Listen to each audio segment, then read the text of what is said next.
Bom, para a formação das pessoas, o livro é uma janela para o mundo, né? Te dá conhecimento do mundo, conhecimento de você mesmo. Você viaja, você estuda psicologia, você aprende sobre o ser humano, você tem aventuras. O livro, né? O livro, não ler é uma pobreza, é um empobrecimento intelectual e emocional. A literatura é mais do que uma identidade de um país, é um sustentáculo, é um pilar do país. Portanto, quando você não conhece um pouco que seja da literatura do seu país, é como se você estivesse rasgando o seu passaporte. Um país que teve Machado de Assis, no século XIX, como seu mentor, é um país benfazejo, um país extraordinário. O Sempre um Papo convida as escritoras Lia Luft, gaúcha com mais de 20 livros publicados, entre romances, coletâneas de poemas, crônicas, ensaios e livros infantis, e Nélida Pinhon, imortal da Academia Brasileira de Letras e a primeira mulher a presidi-la. Acompanhe agora um bate-papo descontraído com as escritoras que falam de tempo, personagens e, claro, o gosto pela literatura. O que nós poderíamos falar desse amor que nós temos pela literatura, né? É uma devoção irrenunciável. E eu creio que a literatura cobra essa paixão. Não havendo essa paixão, só havendo ambição, mas não a paixão que motiva a ambição, é uma falha profunda. Porque ela é tão exigente, pede tanto, cobra tanto, né, Lia? A gente escreve quantas vezes a mesma frase? Eu tenho uma maneira de ser bem mais malandra do que a Nélida, nesse sentido. Quer dizer, agora, eu reescrevo incansavelmente, mas é porque eu gosto da linguagem, né? Eu escolho a palavra, muitas vezes até pela carinha que ela vai ter quando impressa. Então, eu sou incansável no arrumar meu texto. Eu sou muito chata comigo mesma nesse sentido. Agora, na verdade, eu tenho com a literatura, acho que uma relação muito lúdica, né? de brincar, não de não levar, eu não me levo a sério como escritora, eu levo muito a sério o meu trabalho. Claro que sempre que a gente termina um livro, eu pelo menos, não sei como é, cada um tem seu jeito de ser, eu fico muito insegura, né? Aí eu mando para o editor, e normalmente não mostro para ninguém, que eu sou muito fechada, não mostro, provavelmente por tímida, por insegura, que eu não mostro, eu nasci numa casa onde havia muito livro. Eu acho e tem duas coisas. Nasci numa casa de muito livro e nasci com a paixão pelo livro. Porque o meu único irmão nasceu na mesma casa, é advogado, lê livros de direito, mas ele nunca teve interesse pela literatura. Então, é interessante que você nasce com aquela marca, eu acho. E se você tem a sorte de conseguir desenvolver esse prazer, essa alegria, essa dádiva, ou às vezes essa maldição, você consegue produzir, né? Consegue ser feliz na sua atividade. Eu me lembro que quando eu encontrava num livro, eu li muito cedo, ou escutava uma palavra bonita, eu ficava pronunciando ela assim, na boca, porque eu sou muito gulosa também nesse sentido. Para mim era como se fosse um caramelo, né? Ou uma pedrinha transparente, colorida. Eu tinha uma tristeza enorme de me chamar Lia.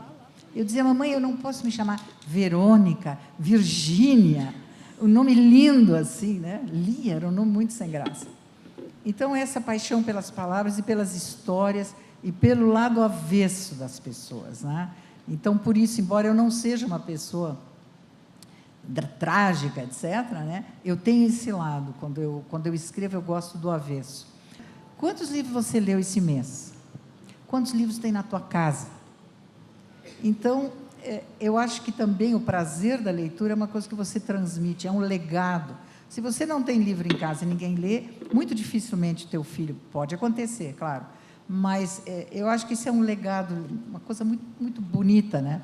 Que você pode dar para os seus filhos uma possibilidade de viajar pelo mundo, de aprender psicologia, de se conhecer, de aprender história, de viajar sem sair de casa, porque às vezes você não pode. Então, o livro, meu quarto de menina e de adolescente na nossa casa, no interior do Rio Grande do Sul, o meu quarto, a minha cama era embutida assim, era um canto, prateleira aqui, prateleira ali. E eu era uma criança que sofria muito de insônia. Minha mãe dizia, isso não existe, criança não tem insônia. Minha mãe era uma mulher muito prática, esse negócio, criança com insônia não tem. Mas eu sofria muito de insônia quando era criança, então eu acendia, ligava o abajur, primeiro eu botava um pano qualquer na frente da fresta da porta, que minha mãe também era muito danada, ela me vigiava muito. Se ela via a luz acesa, tem que apagar a luz, criança não tem que estar lendo de noite.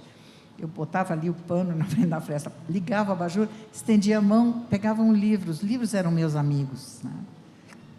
Então, essa paixão da infância. E acabei eu do outro lado do balcão fazendo livros, né? Então, eu devo muito à literatura.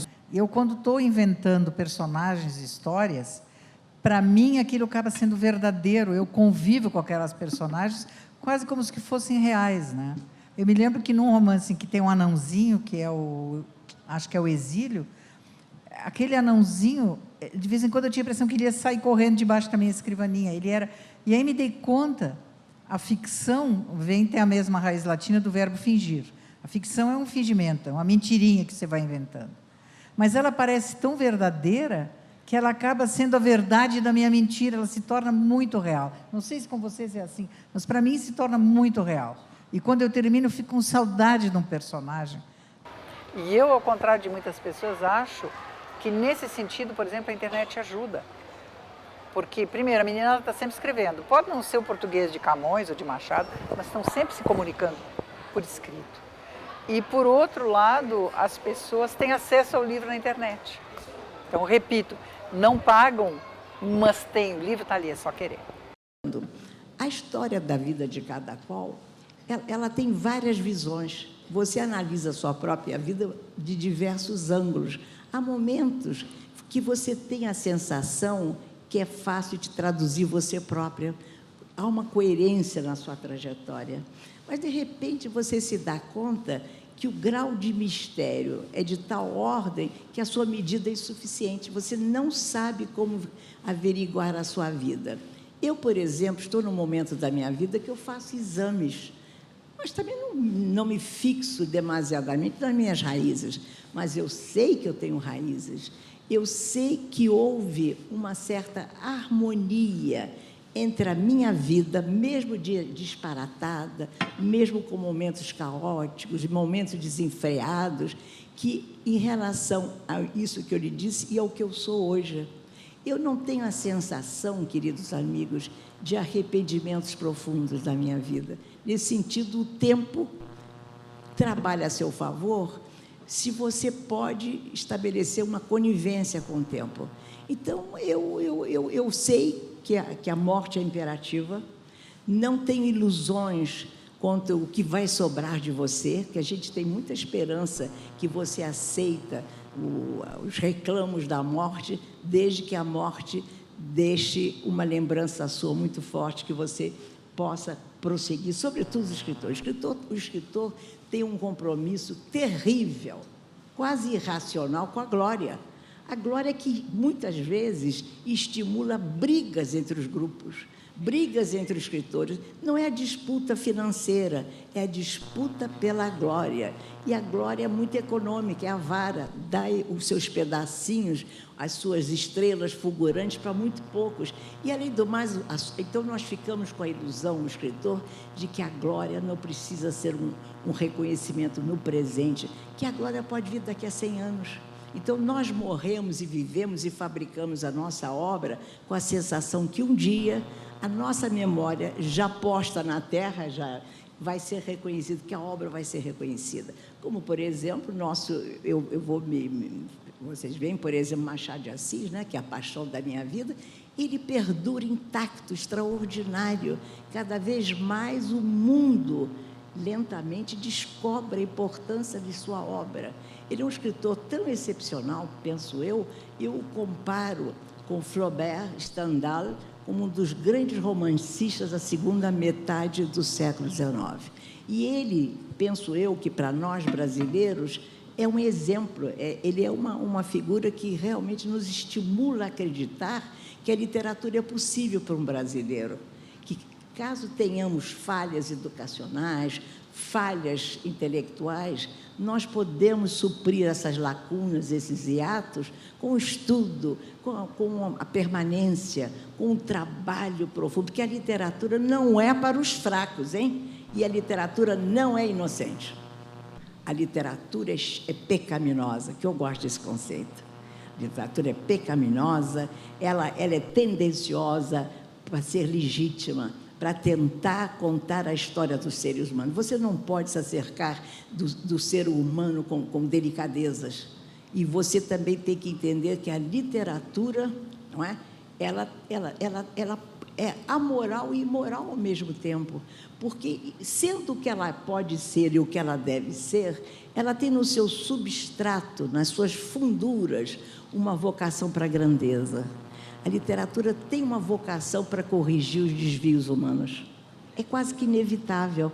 O escritor, sem querer, ele toma partido em relação ao bem. Ele faz com que a narrativa termine de tal fato, de tal forma, que o leitor toma partido. E quando ele estabelece essa relação, dessa posição do leitor com o seu texto, tomar partido, é sempre partido para o melhor dos personagens. Tanto que, de repente, se um livro, né, é sustado, termina com alguma coisa que não inconclusa, sem ser o Schubert, sem ser uma grande sinfonia, porque se é uma grande sinfonia, pode ser inconcluso. Até pode ser uma estratégia narrativa, você deixar o epílogo em suspenso, que eu acho que pode ser uma estratégia brilhante, e o esclarecimento excessivo empobrece, talvez, a narrativa. Mas, então, tendo a coragem de assumir todos os defeitos humanos, toda a tragédia, o pináculo da tragédia, como os gregos o fizeram, não é isso? E você termina sabendo que a literatura é uma representação da suposta e perdida bondade humana, com todos os seus desatinos. O livro deveria ser em qualquer casa, se não fôssemos tão pobres, tão abandonados, tão tudo isso, o livro devia ser um objeto cotidiano, como o pão e o café na mesa. Ter um livro, livros em casa, não precisa ser uma biblioteca fantástica. Vá para a biblioteca pública, faça seus filhos gostarem dos livros, pegar na biblioteca da escola, mas para isso você também tem que cultivar.